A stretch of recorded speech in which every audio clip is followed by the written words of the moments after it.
सदियों की ठंडी बुझी राख सुगबुगा उठी, मिट्टी सोने का ताज पहन इठलाती है।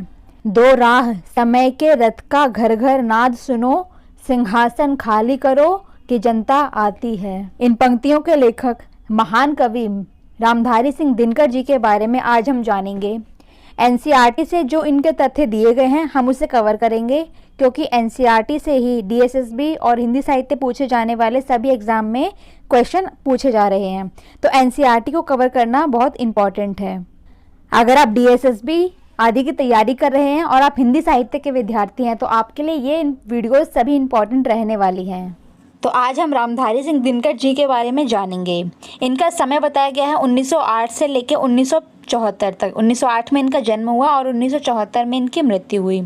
इनके बारे में जो महत्वपूर्ण तथ्य बताए गए हैं कि इनका जन्म बिहार के मुंगेर जिले के सिमरिया गांव में 30 सितंबर 1908 को हुआ।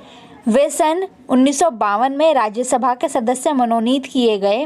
भारत सरकार ने इन्हें पद्म भूषण अलंकरण से भी अलंकृत किया, यानी कि राज्यसभा के भी सदस्य थे और कवि होने के साथ साथ इन्हें राज्यसभा में भी मनोनीत किया गया और इन्हें पद्म भूषण भी दिया गया था। दिनकर जी को संस्कृति के 4 अध्याय पुस्तक पर साहित्य अकादमी पुरस्कार मिला। ऑप्शन अगर आपसे ऐसा पूछा जाएगा क्वेश्चन कि रामधारी सिंह दिनकर जी को किस पुस्तक के लिए साहित्य अकादमी पुरस्कार मिला, तो आपका आंसर होना चाहिए संस्कृति के 4 अध्याय।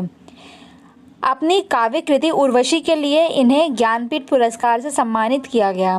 तो ज्ञानपीठ पुरस्कार मिला इन्हें उर्वशी काव्य कृति के लिए और साहित्य अकादमी पुरस्कार मिला संस्कृति के 4 अध्याय के लिए।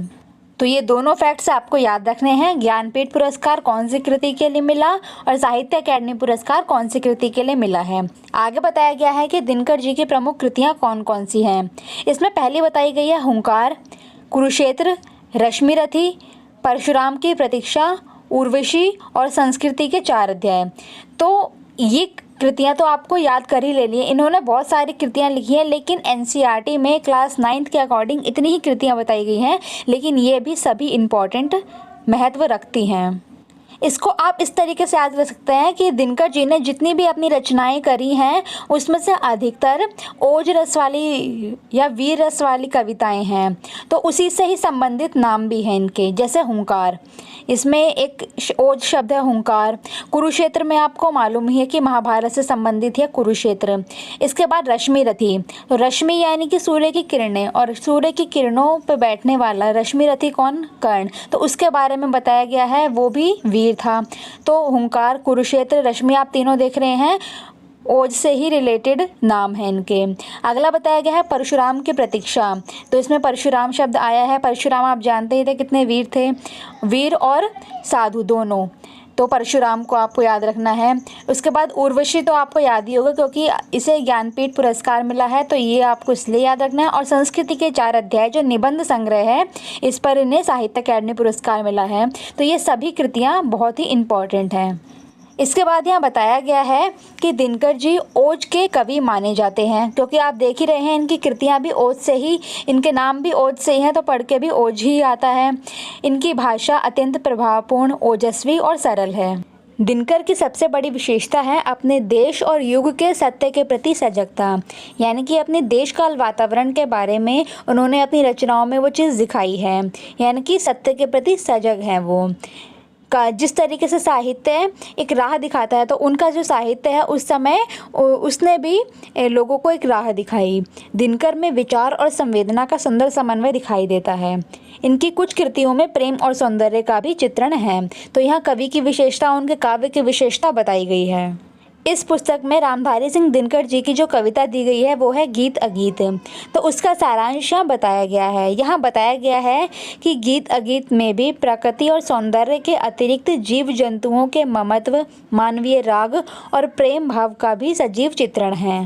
कवि को नदी के बहाव में गीत का सृजन होता जान पड़ता है, तो शुक शुकी के कार्यकलापों में भी गीत सुनाई देता है, और आला गाता प्रेमी तो गीत गान में निमग्न दिखाई देता ही है।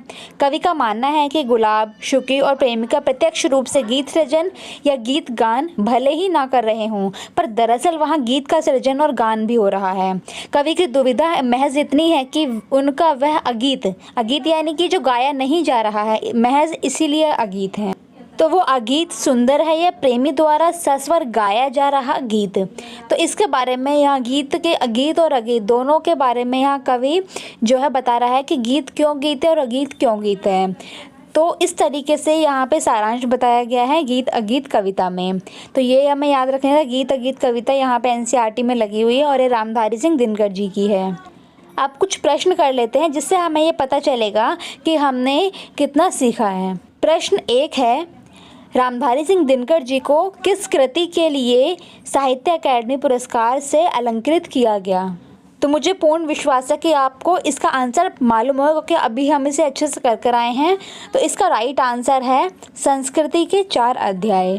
अगला प्रश्न है, रामधारी सिंह दिनकर जी को अपनी किस काव्य कृति के लिए ज्ञानपीठ पुरस्कार से सम्मानित किया गया।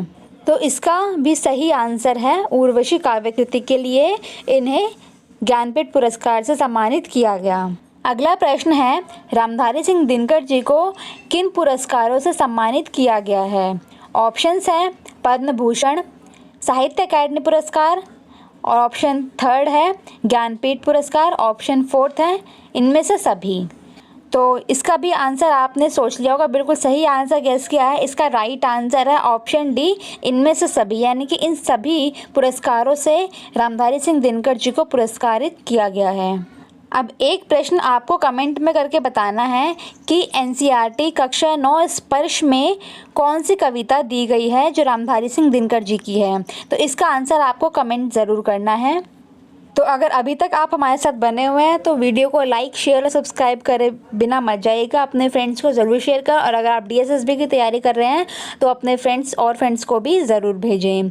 ये सभी वीडियोस आपके लिए बहुत हेल्पफुल रहने वाली हैं। इससे पहले हमने कई सारे कवियों और लेखकों को कवर किया है, तो उनकी रचनाओं को भी आप ज़रूर देखें। मिलते हैं नेक्स्ट वीडियो में ऐसे एक इम्पॉर्टेंट लेखक या कवि के साथ।